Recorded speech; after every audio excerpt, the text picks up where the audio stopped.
And we're live. Good afternoon, or good evening, or good morning, depending on when you watch our episode. This is Marion Spears Carr, and this is the Healthcare Leadership Show with Marion Spears Carr at a unique time later in the afternoon than normal, but just excited to be here. If you're watching live, please let us know in the comments. And if you have questions, one of the things I love about my show is it's highly interactive. We want the people watching to fully engage with what we're doing. So please let us know in the comments. In today's topic, in today's discussion is around advancing patient quality and safety, a scalable framework for transformation. And it's the book that you're seeing on the screen right now. And my guest is its author, Dr. Anti Nguyen. Dr. Nguyen, we've been having so much fun preparing for our discussion and laughing so much. And please introduce yourself and let the people know. Give them a little background, and we'll jump right into the conversation. Thank you so much for being on the show, Dr. Nguyen. No, thank you so much, Marion, for having me here today. I'm truly honored to be here and to have a conversation about the quality safety book as well as the work on transformation. As you know, the book is the result of many years of hands-on experience, reflection, and collaboration with some amazing people out there. And the book's also is very deeply personal and professionally important to me. So I'm really happy to share what I've learned, but also the importance of continuing to learn from our colleagues out there who live in this space day to day doing this work.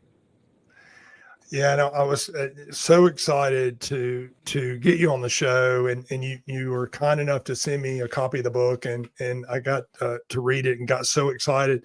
For those of you who are seeing the Healthcare Leadership Show for the very first time, this is my semi-weekly LinkedIn Live show where I interview people in my network and share them with my network, and a lot of the people that come on my show are people that are making huge differences in the marketplace, healthcare marketplace. For those of you who don't know about my background, I run an executive search and leadership solutions firm called Inflow Executives, my third iteration of startups. And I'm embedded in my brain in the psychology of leadership and other things. Dr. Nguyen and I've laughed so much about that. And a lot of people are checking in. So, and thank you for being live in the comments, because this is what we love about the show. Genia is checking in, watching live. Vaso, who is the one that introduced me to you, Dr. Nguyen. Vaso, thanks for checking in from Winston-Salem. Joan is checking in from Lynchburg, Virginia. Also, Megan's checking in from Lynchburg. Christina, Suffolk, Virginia, great Virginia connection. Richmond, also Nina's checking in. We got a great contingency out of Virginia. And let's see who else. And people are saying hello to everybody. Joan's saying hello to everybody. So if you're watching live, let us know in the comments. And if you have questions for Dr. Nguyen, please do.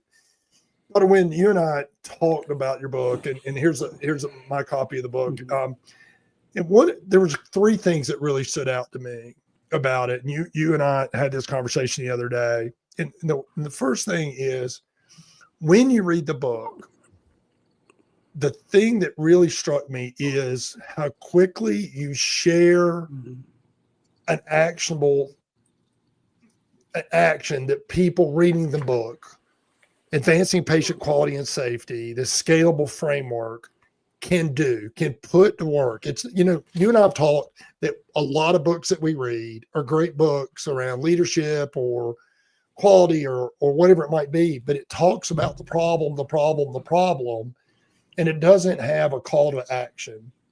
And the first thing that struck me about your book is it has a call to action. Can you give me a little bit of insight of like what inspired you to put a book together that really calls people to do something about it?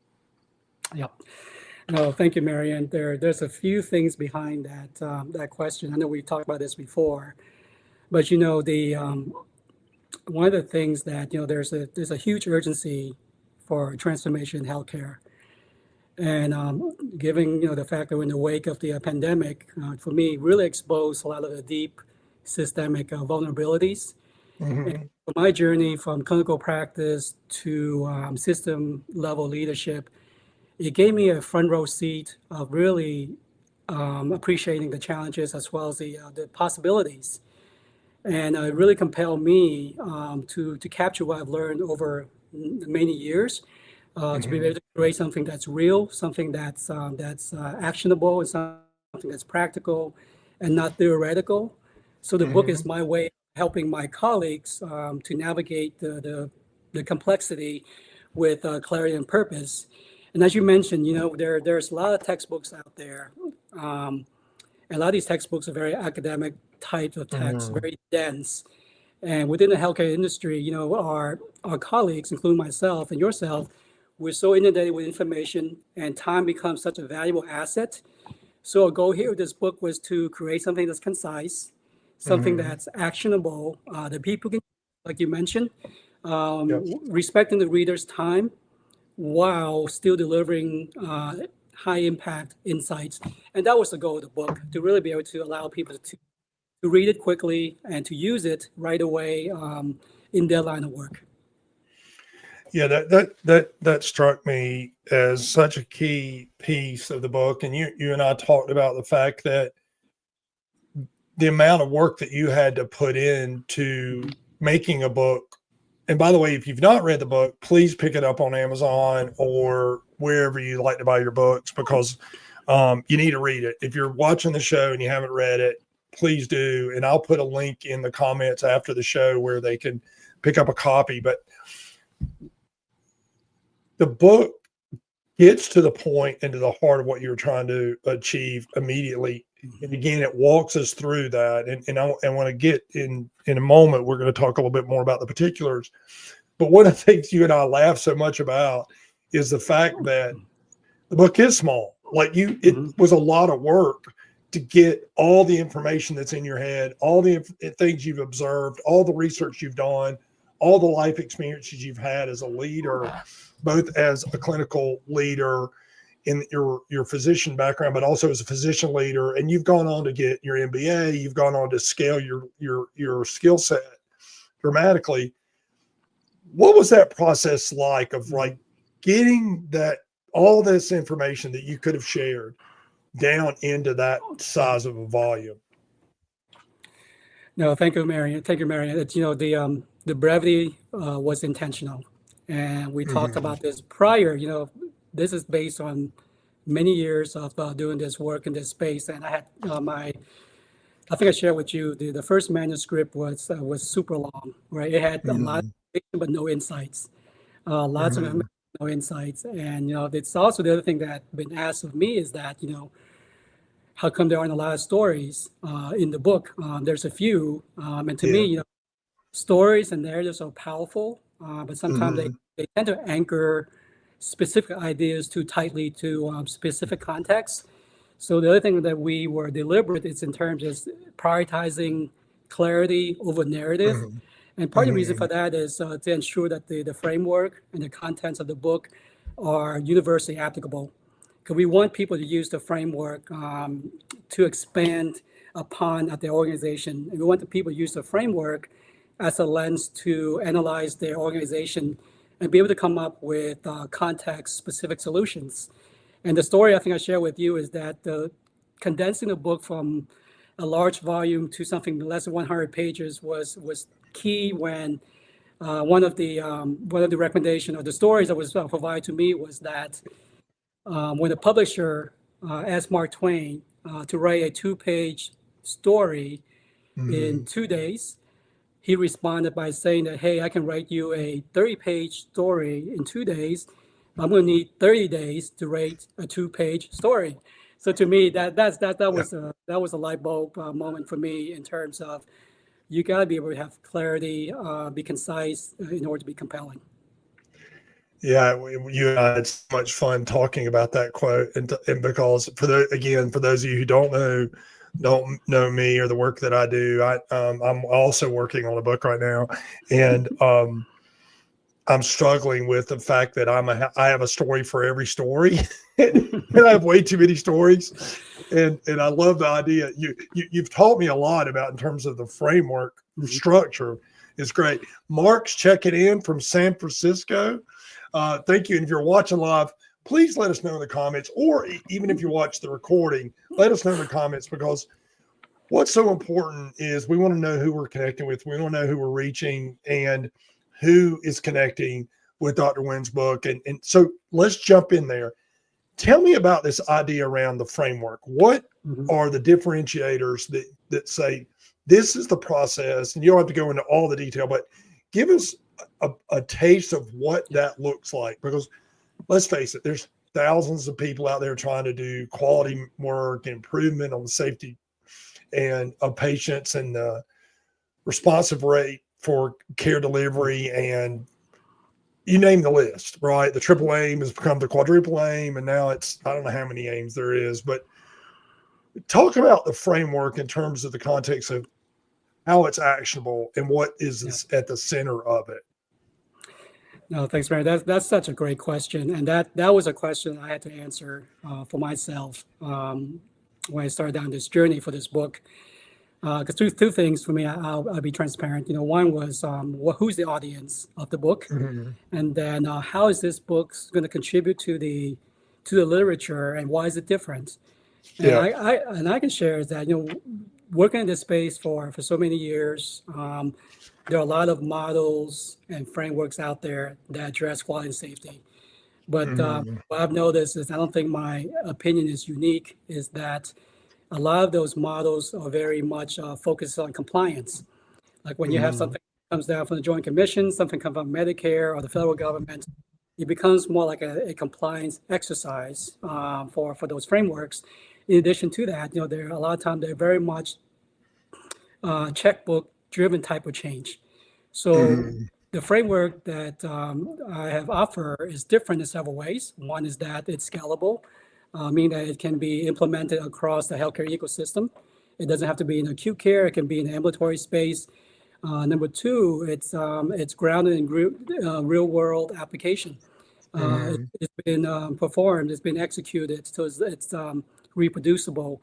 But I think the most important part of the framework is that it's focused on the human experience. It goes beyond the strategic thinking. It goes beyond the tactics. It focuses on the human component, the mindset shift, the culture, and the engage or commitment in order to do this type of work. And that's how the framework's different from what's out there. Yeah, and in chapter 3, it struck me that you've written a whole chapter on how do we identify who the customer is and why we serve them. And people may think in healthcare, well, of course we know who our customers are. We're a hospital, or we're a physician practice, or we're a medical clinic. But oftentimes the mission of the organization, even though it's focused on serving that community, often do not know as much about the community as they would like to think they do. Talk a little bit about, as practitioners in the space of quality and care delivery and safety, why is it so important to really understand what the needs of the community are and the people we serve? That chapter really stuck out to me, because this idea of why does this matter what we're doing? And we assume that we think it's matter because we're improving their quality of life, or how long they live, but there's so much more to it. Talk a little bit about that, if you don't mind. Definitely. That chapter was my way of offer some reflection on equity and equality in terms of how we go about identify the right population to serve. And like when I was writing that part to really share those principles, some of the feedback that I received was that, hey, might not be a good time based on the environment to be talking about DEI and those critical components of healthcare. And my response to that is equity and equality are human issues.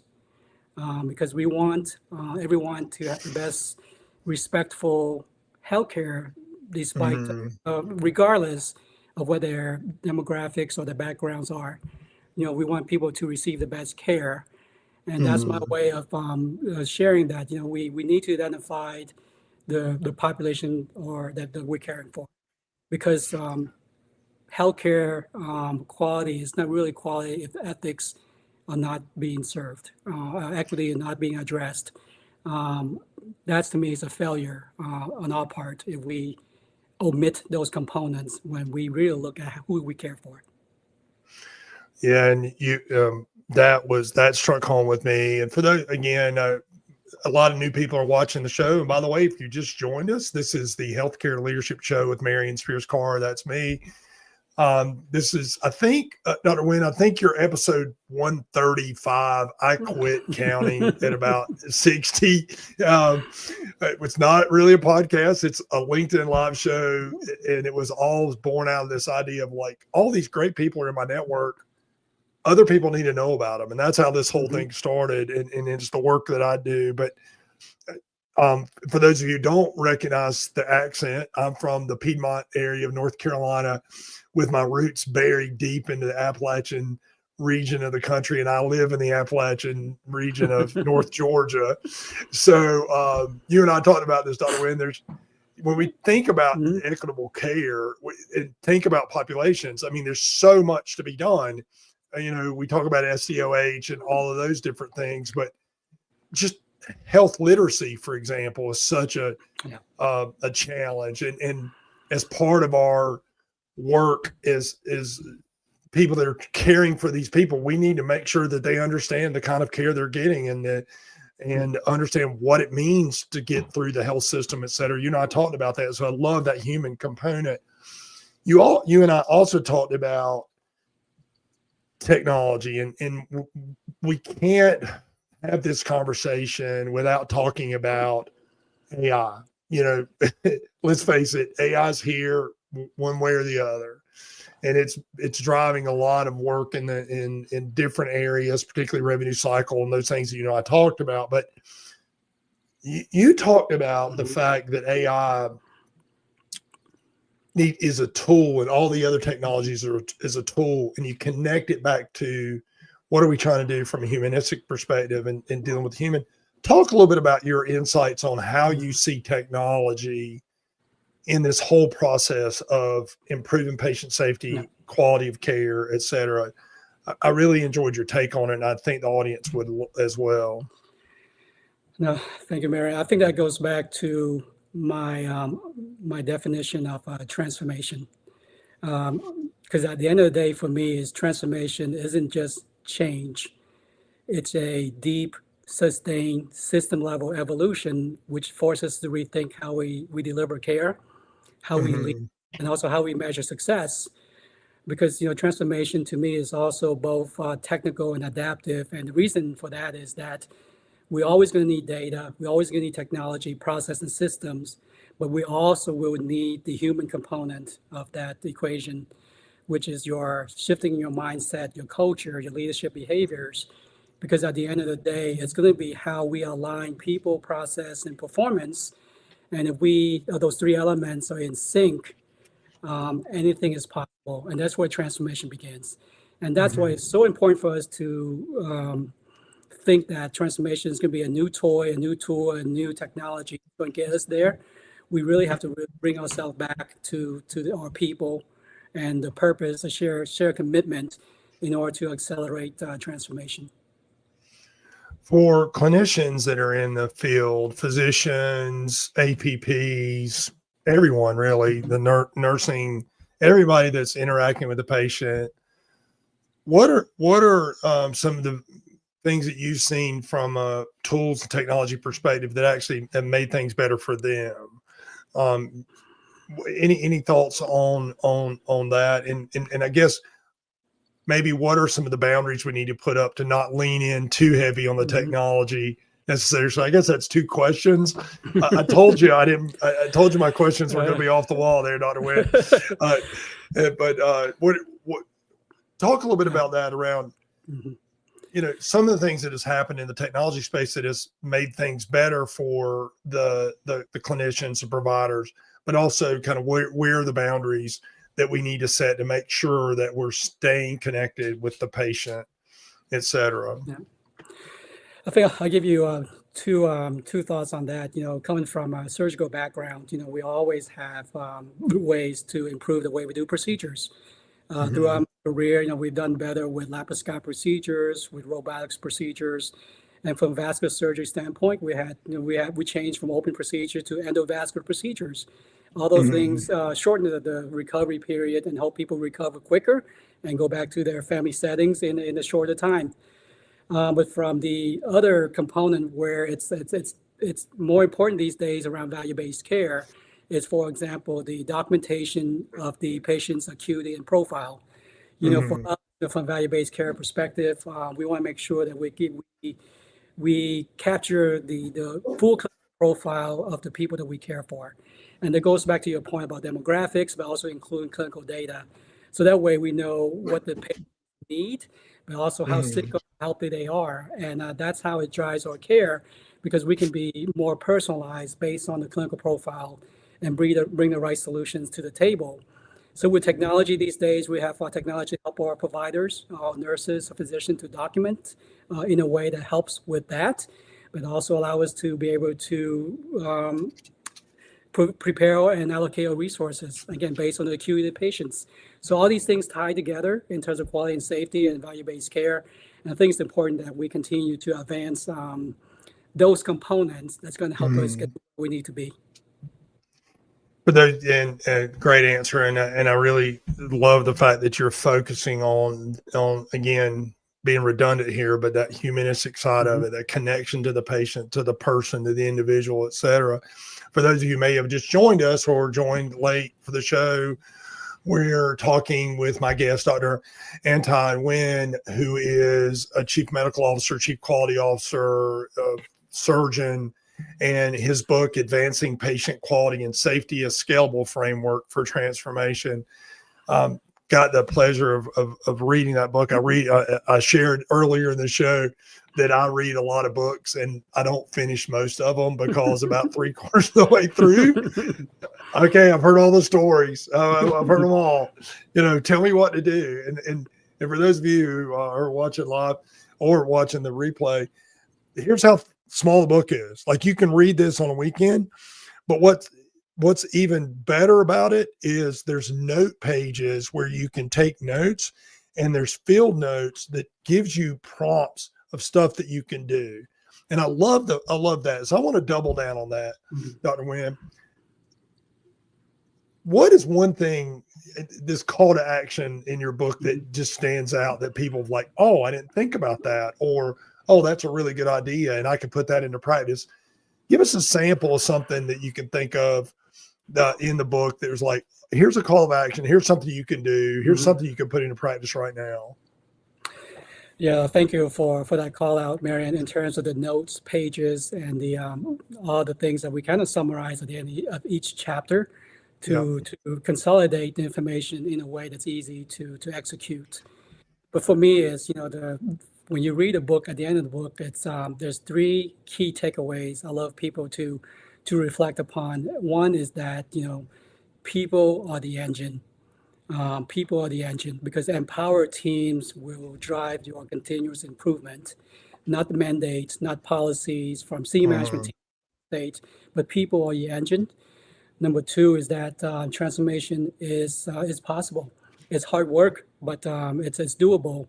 As long as you have the right mindset, the right people, the right culture, you can drive transformation across the healthcare ecosystem.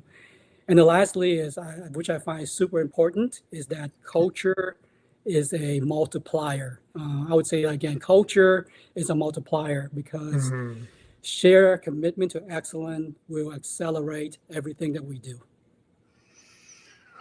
I love that a lot. And by the way, again, and I made a call out a couple of times to people watching, but if you have a question for Dr. Nguyen, now's the time. Post it in the comments. We want to interact with you. Not that I don't have, believe me, I got 100 questions to every answer. So I've made my living on asking questions. But love to hear from the audience as well. Dr. Wynn, one of the things that I'm involved with is working with leadership teams on how they communicate. I've created a program that we're doing a big research project on at Baylor Scott and White out in Texas, teaching leaders, both clinical leaders and non-clinical leaders, how to use gratitude expression to improve interaction and connection.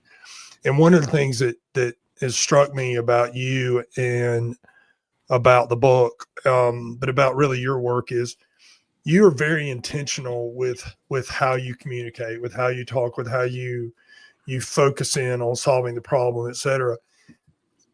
Tell me a little bit about kind of in your background, kind of what led you in that direction to be.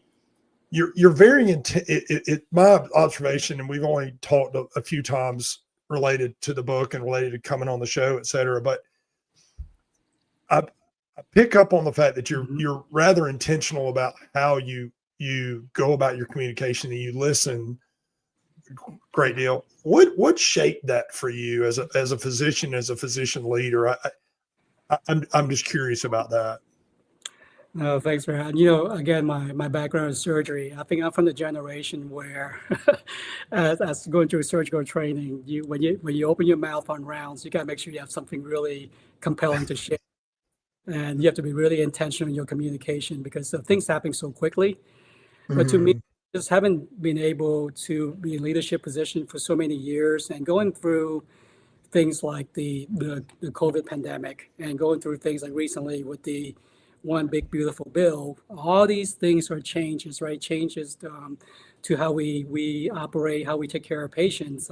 So to me is that, change, when these things occur, change to me is very emotional. And in order to be able to support and continue to focus on our purpose, you have to be able, number one, be able to listen to your colleagues, listen to your teammates. But what I meant listening is listen to understand, not listen to come up with responses. That's very important. Number two is be able to be transparent about the challenges, right? You have to be transparent. People are smart, they're intelligent, they know what's going on. You have to be transparent about the challenges, and most importantly, be able to bring the right people to the table, be able to co-design and co-create solutions with the people who live in that space day in, day out. It's a very simple formula because it's at the end of the day, people, when change occurs, most people in my experience, they know that the change is needed, the rationale is there. But again, there's the inertia, there's a mental inertia. So you have to give people space. You have to give people time. You have to be able to support people and be able to communicate that purpose in order to get people to move forward. So to me, it's we're working with people, we're working with humans, our humans' tendencies. You can't take shortcuts because you have to go through the process to be able to support the people that you work with, and in order to, at the end of the day, to optimize what's important, which is the patient that we care for. And then, the next question, Mark, thank you for the question. And I think this is a really important one. Mark asked, any suggestions on how to increase the human aspect of telehealth? Because you mentioned the pandemic where all of a sudden now we're separated from our patients, even in cases where we're in the same room with them. And telehealth has really started taking hold on a lot of fronts. Great question, Mark. What are your thoughts on how can we improve that human component of the telehealth experience? Yeah, I think that's such a great question. Thank you, Mark. I just remember recalling my time during the pandemic. We hit the peak of telehealth in around the August, September, October timeframe of 2020, and it was out of necessity, right? It was out of necessity to make sure that we continue to care for patients. So we kind of we skipped a lot of steps. We took a lot of shortcuts to turn the telehealth online with the right intention, right? To make sure that our patients are cared for. But as we learned along the way, like to Mark's question, is that we how do we make that more human, more acceptable? So for me, this is one thing I learned is that a lot of times shortcuts can give the illusions of progress at the expense of process integrity. So to Mhm. me, and a lot of leaders I've worked with, they know that very well. They know that excellence is learned during the journey of any new process, and they do the right things over and over again consistently. So for me, going back to that question, is that Mhm. now, now that we have time and we know that telehealth is here to stay, I think Mhm. it's important that we really focus on, number one, the people that we care for.